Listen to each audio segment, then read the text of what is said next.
Welcome to another episode of Positive Solutions for Life. This is Peggy Meyer. My guest today is Bronwyn Schweigerdt. Bronwyn is a licensed psychotherapist, podcaster, and anger expert. She has a master's degree in counseling and another in nutrition. Her goal is to elicit feelings out of people that they are ashamed to have, such as hatred and betrayal.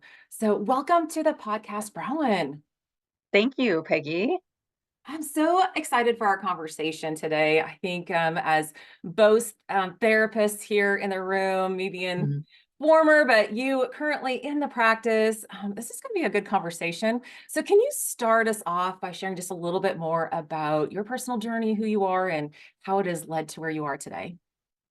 Yeah, so my first career was in nutrition. That was my first master's. And I wasn't looking to change careers, but as life would have it, I fell into a very, very severe depressive episode and I went looking for a therapist. I desperately needed a good therapist, Mhm. and I could not find a good therapist. I could find lots of therapists, but Mhm. none of them were at all helpful for various reasons.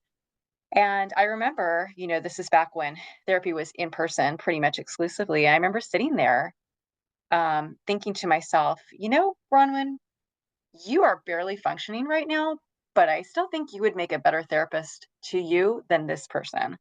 And that's when like the light came on, like, hey, maybe I should go back to school and pursue another master's degree and become a therapist. And that was part of my healing journey for that particular depressive episode. But I think school gives you principles, it gives you theories, it gives you some ideology, maybe some frameworks, although it kind of leaves you to choose which framework you want to apply, which I Mhm. think is way too ambiguous, honestly, Yeah. because they're not all equal, but my school experience acted like all those frameworks are equal. But uh, life gives you the actual data to connect those dots and say, okay, this is what people need from a therapist because I know what I desperately needed. What Mhm. I desperately needed was for someone to give me a framework for like what the hell is happening to me Mhm. right now. Mhm. Why am I barely functioning? Why do I feel like I'm going crazy? Why Mhm. am I so sick? And that is to be a mirror to me, like a good therapist, like a good parent is a Right. mirror, Right. giving that person a real reflection of themselves, a true reflection. Mhm. And that could be a friend too. A friend could do that for us too. Mhm. But I didn't find that. So I realized that's what I needed. And the other part that was really missing within that framework that I didn't get was like, why am I sick? Why am I depressed? And I started to connect the dots. So that was the first depressive episode. I had another major one a few years later. Um, but looking back in retrospect, both of those were absolutely a result of suppressed anger, Mm. um, really betrayal. Betrayal is a type of, Mhm. underlying anger. And it was suppressed because both times I didn't feel entitled to feel angry. I Mm. talked myself out of those feelings. Like, Mhm. I Mhm. don't know. Do people do that?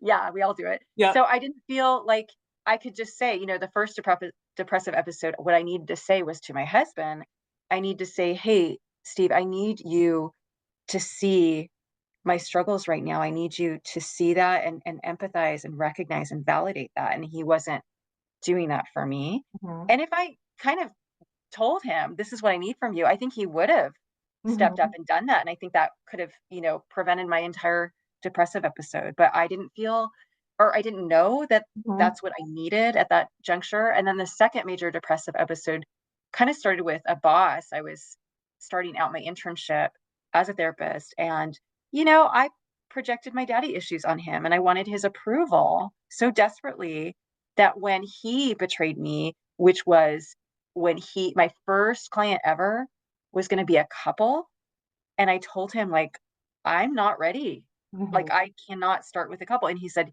yeah, you're going to start with a couple. And because of my own wanting his approval, I didn't express my anger of my feelings of betrayal, which I could have and should have done by saying, you know what, Dave, that's cool. If that's your policy, it's not mine. So I'm going to go look for another, agency to intern with because we Mhm. are non Yeah. compliant, you and me. Like, this is not a good fit. And because I was too enmeshed trying to seek his approval and win his approval, I didn't do that, and that was the beginning of a second huge depressive episode. So, suppressed anger. Anger is a secondary emotion. Usually what's under it is a betrayal of some kind, or feeling betrayed, feeling, rejected or abandoned. I think those are usually what's underlying Mhm. anger. And so when we can learn to heal our relationship with our anger, meaning anger isn't shameful, it's not evil, it's not bad, it doesn't make Right. us bad. And we need to stop judging it. We Mhm. need to stop, it's not an action, it's a feeling. Why are we judging a feeling? I see it as a light on the dashboard of our emotional car saying, "Hey, check under the hood. Something's off and it needs repair." And so when we start to heal our relationship with our anger, seeing it as like a warning, a barometer that something needs repair, that Mhm. it's there for our wisdom, it's there to give us wisdom. Um, then we can say, "Okay, what do I need right now?" Because our feelings tell us our needs. Right. Okay, well, what I need is to be assertive with my boss and say, this isn't going to work unless you're Mhm. willing to, attune to me and listen to me. Mhm. That's all it needs. It doesn't need me to yell at him and scream at him and call him names, and a lot of people, we only associate anger with those things. Yeah. And if we can just associate it with, we channel it out of our body in healthy ways through boundaries, through Right. assertiveness, accountability. That's it. Yeah. Yeah.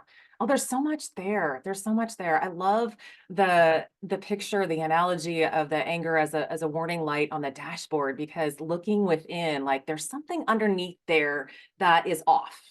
And that goes with a lot of like the emotions that are the feelings that are more the negative type feelings, the sadness, whatever it is, there's like they're messages. They're messages. There's Yes, there's yes, something that we need to look at within and to yes. figure that out.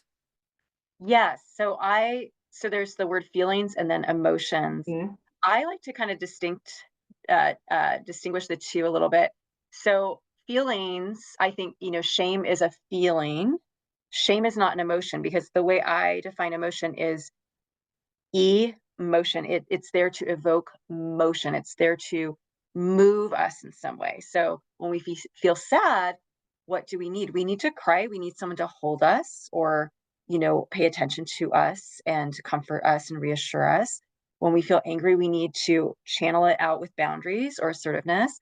Um, Shame is a feeling, but it's not an emotion, because I don't see it as moving us. It Mhm. shame desires to actually keep us stuck and to shut Mhm. us down. Mhm. And it's demobilizing. It's completely, so it's the opposite. So shame, I believe, kind of makes us an exile of ourself. It kind of makes us split. What we talk about in therapy is splitting, where we kind of aren't our real self. We lose our true self and we move away from that. We dissociate.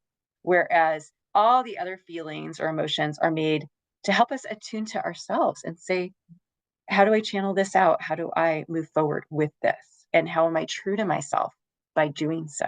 Mhm. Mhm. All of that is like looking within, trying to figure out which direction, like what is it telling you? What do you need to do? Move. How do you need to move it? And some things that will keep you stuck. And I want to go back to like the anger part. Like Yeah. there's there's so many people that are angry and we just kind of blow it off. Like you said, is like a lot of times we do the outburst thing, but I Mhm. you have a tendency to think that there's no such thing as an angry person. Can you like elaborate a little bit more? Yeah, I think that kind of reinforces the stigma and reinforces the myth that anger is just being volatile. That's all it is being loud or being violent in some way, or saying something we regret. Um, and we all have anger because we're all human. Mhm. And we have anger whenever the real and the ideal are two different distinct things, which is like, let's be honest, 23 hours of the day on a good day. So, whatever things are not ideal, we're going to feel. There's a lot of words that are anger. We could Right. say annoyed, we could say frustrated, we could say betrayed, we could say disappointed. Mhm. There's so many words, but they're all a type of anger. And Mhm. so we need to move away from that stigma that, oh, he's an angry person, I'm not. It's like, are you human? That's Right. so to me, saying he's an angry person is like saying he's a breathing person. It's like, well, Aren't we all? Right, right. To a Well, that's a human. happy person. Like, they can't have any other emotions besides happy or anger. Oh, yeah. So that's just reinforcing this kind of all or nothing, black or white Mhm. way of seeing ourselves. But too, it can be if we label ourselves as such, or Mm, label somebody else as such, that's just an mm, angry person. Does that like justify their behaviors? I mean, and their actions? I just like they can't do anything else. I mean, I feel like it just traps people. mm. Yeah, right. And it does. It stigmatizes them and it gives them a lot of shame. Um, yeah. So to me, if someone's like, let's say a kid is angry, like, what's going on? Mhm. What's going Yeah. on at home? Why are they so angry? Mhm. Are they being bullied by a sibling? Are they being bullied by a parent? Are they being completely neglected by a parent? Are they the all bad child and their siblings the all good child? Like, there's so Right. many reasons, but there's always a reason. And that's the point. There's Mhm. always a reason. And usually, like I said, underneath it is some kind of feeling of rejection, abandonment, or betrayal. Right. So we really Mhm. have to look underneath the surface. Yes, Because just really exactly. try to understand what is going on because and that we can do that with any feeling, any emotion. We can look at it in a different way, like, why am I happy? Like there's Mhm.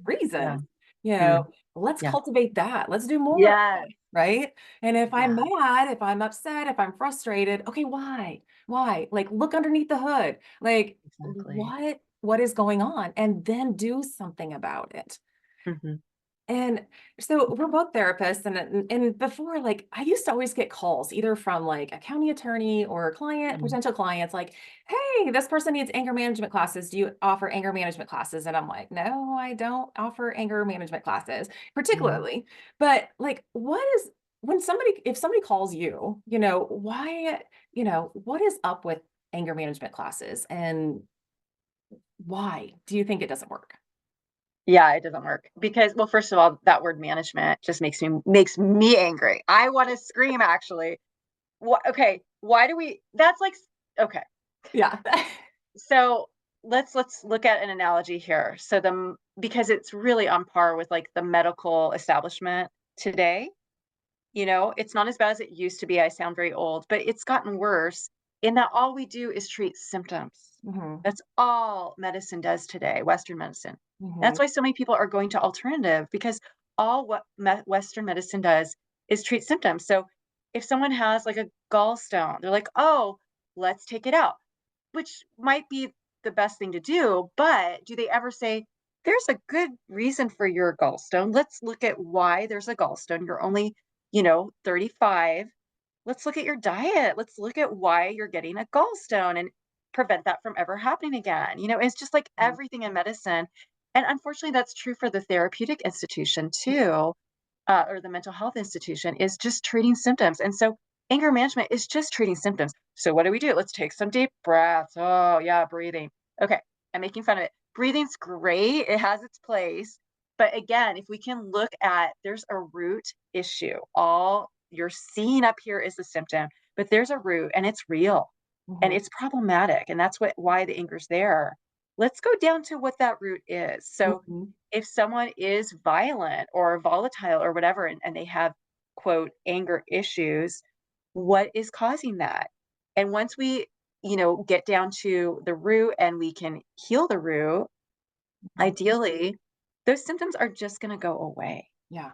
Yeah. I mean, it's like you see anger as like the tip of the iceberg, Mhm. right? And what is underneath that? Why Mm, did it come up? Like what's mm. underneath there? Because that's what's really going to keep you stuck is you're going to just keep running into that underneath the surface all the time. So you talked about like betrayal and some of those things. Are that some of those things? Is that kind of the root causes? Yeah. So, it really depends on the person, but, even if this person were really, really dysfunctional, there's some validity to their anger. Mhm. There always is. And they might be projecting their anger at their mother onto everyone all the time, in a really dysfunctional, like a borderline person, let's say. But that anger at their mother is real and it is valid. And so, as a therapist, I'm very psychodynamic.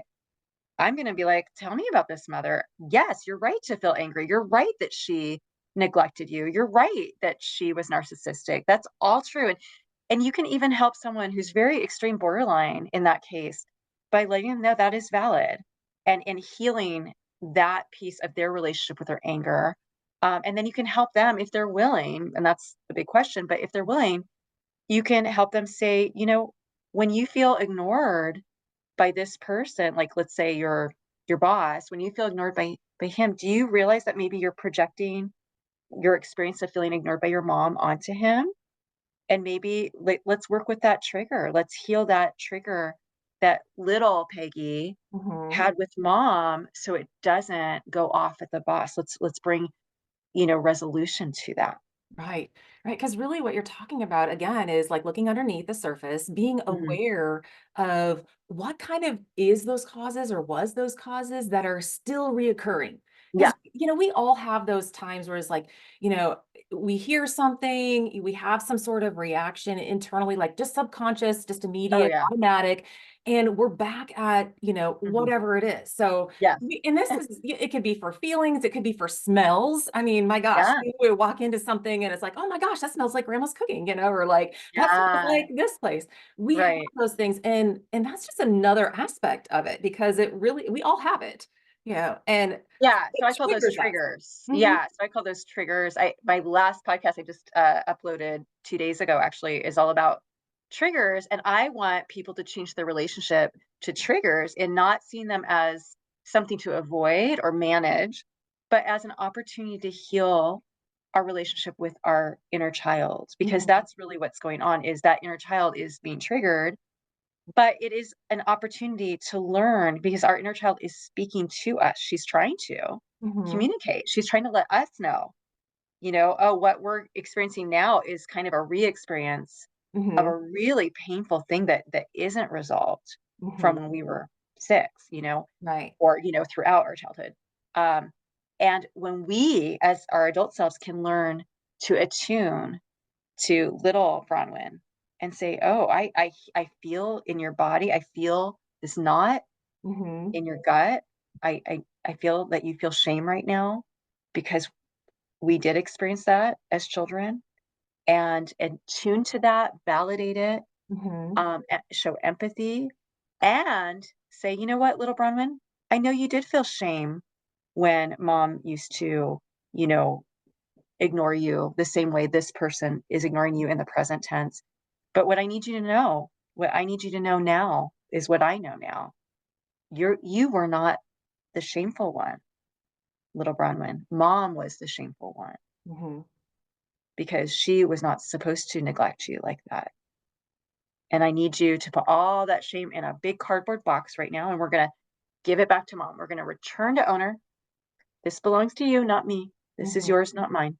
mhm, And I need you, little Bronwyn, to know that I will never ignore you. I will never neglect you because you are a priority to me mhm, and you matter to me. And what mom did was really wrong and it was a result of her own dysfunction. And you belong to me, little Bronwyn. And that's not going to happen ever again. And even if this boss of ours ignores us, I hear you. I see you and you matter to me. And that's, I call it an integration exercise. mhm, So mhm. we integrate with our inner child. Yeah, and what brings to mind to me is all that we all want to be seen, heard, and loved. Yes, And we need to see, hear, and love ourselves, our that's right. little selves and our big selves, all of us that Yeah. have lived within us for as many years as we've been alive. So we really need to be aware of those Mm. those little experiences that kind of stack up within us Yes. and to see and hear ourselves that we got to live with ourselves. So we have to love ourselves. We have to, give it back. If it wasn't our emotion, it wasn't our, but we were triggered by something that somebody else did. Love ourselves, give it back to the other person. Yeah, so going back to those 3 things underneath the anger, it's rejection, abandonment, which are kind of one and the same, and betrayal. They're all kind of very much Mhm, associated. Really, it's saying to little Bronwyn, when you felt rejected by mom, what I need you to know is that was 100% a mom problem and not a little Bronwyn problem. And that is how in the present, when we've integrated, when we know the truth, when we've unlearned Mhm. those distortions, those very toxic distortions about ourselves, when we're experiencing someone else ignoring us in the present, we can go, "Oh, that's a them problem." And Yes. we are not triggered anymore, right? Right, right. It's not Yeah. anything to do with us. Yeah. They're the ones. Because if we go back to that mirror thing, if Yeah. we truly believe that, we're kind of, projecting out some of Yeah. our inner stuff, well, if Yes. we know that, then we need to flip it and Yeah. everybody else has their mirror that they're projecting out on us. So that's just another way to, help us understand that it's a them problem Yeah. and not us. All we can control is how we react to it. So do we like hug ourselves tight? We love ourselves more. What can we do about it? We don't have to respond and be triggered and respond in a negative way. We can just, hey, Mhm. that's their issue. What do they need? Maybe they need a little bit more love and compassion and empathy. Mhm. But we need to give that to ourselves in order to give it to Yeah. others. Yeah, because even if we had a relatively good childhood, our parents did fail us in some way. They all do. You're a parent, I'm a parent. Yep. Like, we all fail our children. We all do. We all Yep. make mistakes that to us can seem relatively small, but to a child, it can be an imprint Hmm. where they learn a very distorted belief. We didn't intend for that to happen, Right. but they did, and so that needs to be unlearned. But the worst thing that those distortions do is they cause that child to have a bad relationship with themselves. Hmm. They start to shame themselves. Hmm. They start to disassociate or reject themselves. They start to judge themselves. Hmm. And so the healing is that integration where we no longer shame little Ron. We no longer reject her. We no longer neglect her. We no longer neglect her feelings. We say, you know what? Yeah. You matter to me. And I can validate your feelings right now. Yeah, and lift ourselves up instead of cut ourselves down. We Exactly. can when we're integrated in that and that we love ourselves, we're more apt to, shed more light on us, say good Yeah. things about ourselves. We say enough crappy things about ourselves because of the things that we've integrated that were not necessarily our fault. Exactly. We unlearn that We unlearn, yeah, things that are not true. They were never true. because we believe have little things. It's just like playing telephone as a kid or, Mhm. 10 people experiencing the same thing. There's 10 different responses. There's 10 different views of a situation. We all experience and integrate and create meanings of things differently from others based on our experiences and Mhm. where we're at in our mental capacity. So we just have to remember that about ourselves and others as well. Right. We need it, and it helps us live in reality. Mhm. Mhm. Well, this has been great. Like so much anger is out in the world, but Mm. we need to start within and figure out where that came from and how we can kind of untangle it. Yeah, but, I like to say anger is invisible, but it's as real as the chair I'm sitting on. It's as Mhm. real as the load-bearing wall that holds up my house. Like, Mhm. it's real, Mhm. and it doesn't just, dissipate. We need to attune to it. We need to channel it out of our bodies Mhm. in a healthy way Mhm. through words. And, words are one way to literally externalize anger, to express it. Mhm. That might be only in fantasy because the person we need to express it to might be such an unsafe person that we can never actually feel heard and validated by them. Mhm. But we can write a fantasy letter and say it all. And then we can find a friend or a therapist who listens and hears us and validates us. Mhm. And Mhm. that's how we can externalize it out of our bodies. So we're no longer depressed, because depression, Freud said depression is anger turned inward.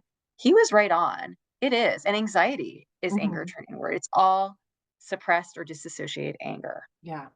And that Mhm. can come out in physical ailments too, not Yes. just, you know, Yes. You know what? Yeah, I'll share a story. So I betrayed my daughter when she was 5. When I got depressed, so that was about 15 years ago, um, I completely neglected her. If anyone has ever been depressed, it's like You're a black hole of sorts. You can't see, no one else exists. I mean, that's how bad it was for me, at least. Mhm, So she felt very betrayed by me as a 5-year-old. I had no idea mhm, that she felt rejected and betrayed. She didn't really have a conscious idea either because she mhm. was 5. Um, but that was when she started experiencing headaches and stomach aches all the time, like almost every other day or something for almost, well, 14 years really. And then one day, just a few years ago, I said to her, she was telling me about that, and I said to her, "I think you're angry at me. I think those stem from anger at me." And she goes, "They do. You're right." And I'm like, "'Cause I betrayed you when we moved and I became depressed. I rejected you." And she goes, "Yeah." And I said, "Edie, what I want little Edie, little 5-year-old Edie to know is that when she was rejected by her mom, that was 100% a mom problem and 0% an Edie problem." And she was like, "Wow, I never really thought of that before." Mhm. Yeah. And so between that conversation and then the work of just kind of rebuilding trust with her and earning back her trust over time, her headaches and stomach aches completely stopped. I Yeah. mean, they started when that happened and they stopped when we reconciled our relationship, when we healed it. Mhm. Mhm. She has none of that. And her anxiety is no more. She had such bad anxiety. So yes, so physical manifestations, Mhm. absolutely. It is suppressed anger in our bodies, and we can heal that. Not everyone's going to have a mom that can do that for Right. them, you Right. know? Obviously, it took me a long time to figure out what I needed to do, and I am a therapist, right? So, and not every parent is a safe parent to ever get that validation from, but we can do that for ourselves. Right. Right. Because sometimes our anger is at somebody that's no longer here. That's right. And it's like there's still a way to reconcile that. Yes. Getting somebody to, listen to you and validate and get you to understand it wasn't you. Yeah. So this has been awesome. How do people get a hold of you? You've mentioned you have a podcast. What Mhm. is it? How can they search for it? Learn more about the things that you're talking about? Yeah, so my podcast is Angry at the Right Things, and it is found wherever you subscribe to your podcast. So yeah, we talk about all of this. I have a co-host. She's my best friend, Katie. Um, and we kind of unpack all these integration exercises. And my goal is for my listeners to do these for themselves. These are people who can't, they don't have to be my client to get this healing. They can do it for themselves. So we unpack the triggers, the anger, the betrayal, and all the hope. There's so much hope. Yeah. And hope that, and hopefully they can get that resolve, that they can do that. But all of those little integrations and all those little things, that those exercises and stuff that people can learn from your podcast is just helpful for anyone, because we anyone that has emotion, right? Anybody that has the feeling of anger Yeah. or any other type of emotion. Yeah. And I think, especially, the shame piece, like I kind of alluded to earlier, I think my own healing journey really started when I didn't exercise for myself. I was actually on a run one day and, something about being outside and running, Mhm, I know people have, like, epiphanies, and I guess I had that, and I was running, and I thought about all of a sudden in my mind's eye, I could just see myself at age 10 with my dad shaming me at dinner, which is when he would always shame me every night, and I think I was at a stoplight, and I just, like, closed my eyes, and I pictured little Bronwyn giving all that shame, putting it in a box, giving it back to her dad, "Return to owner. This is yours. mhm, This was never mine." And something so profound happened when I did that.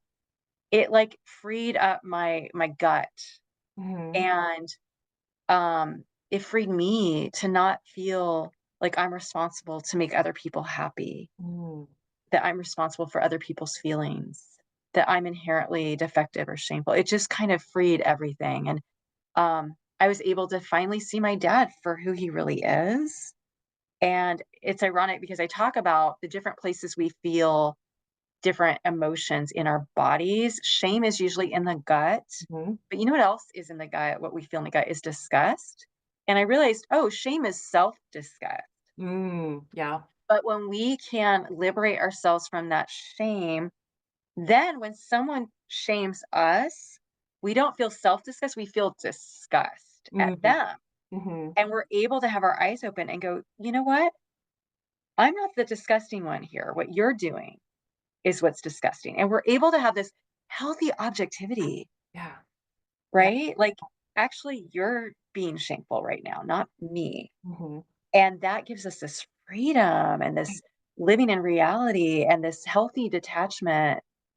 And it just kind of liberates us and it just continues. It's like a, um, what's the word? A victorious cycle instead of a Mhm. vicious cycle, you know? Yeah, yeah. I know, I'm just picturing right now is just like, oh, when we don't, like, take on or absorb other people's, shame or anger or anything, it's like stickers don't stick to us.